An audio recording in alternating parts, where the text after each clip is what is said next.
So, it's been a while since I've recorded anything for any of you. I figured I would take this opportunity to talk about something that I have been thinking about a lot. It's about writing. I don't usually give writing advice, or I try not to, but I'm thinking of doing a new series. Oh my god, my beard will not stay out of the way. Okay.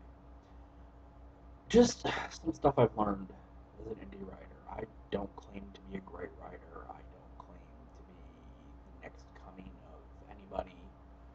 I like the stuff I write. I like the stuff I publish. Obviously, there is a market for it because I make sales, but I make no claims to being great.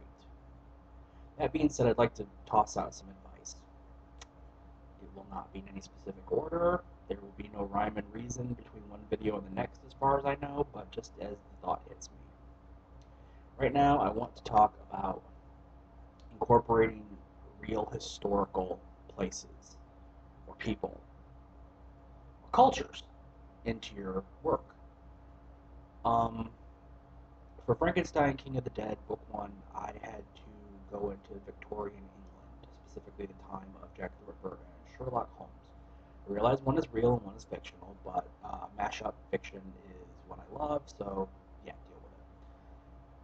I did a lot of reading about the subjects, about the time, and it helped me personally get a feel for it, but when I wrote it, the first time I wrote about it, I incorporated a lot of the information that I took in, and it made the work heavy, leaden, even boring. I mean, there are people that like to read that kind of stuff, like Tolkien's Silmarillion. It's full of made-up historical events, but it reads like a textbook. I love it, but I know it is not, by any stretch of the imagination, everybody's cup of tea. So when I did my rewrites before I sent it to my editor, I stripped a lot of that stuff out. Now the places I talk about are real, with the exception of 221B Baker Street. It's not real, not for homes. But talking about Whitechapel, talking about the different sections of London, that's all real. And it helps add to the flavor of the story without getting bogged down in details. You don't have to be historically, geographically, literally accurate when you're writing fiction. If I was writing a textbook, if I was writing a nonfiction book about the time, yeah. As much information as I could make sure was true needed to be true.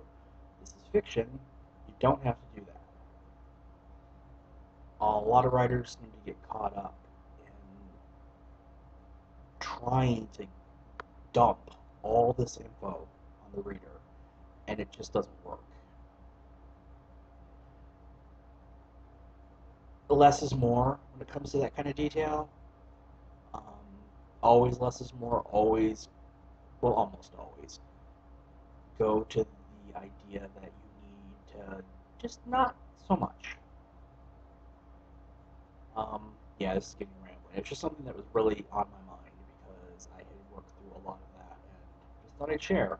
And hopefully the next one of these advice videos will make a little more sense and be a little more relevant. And one of these days I'll get a decent camera, but I think I need a better computer.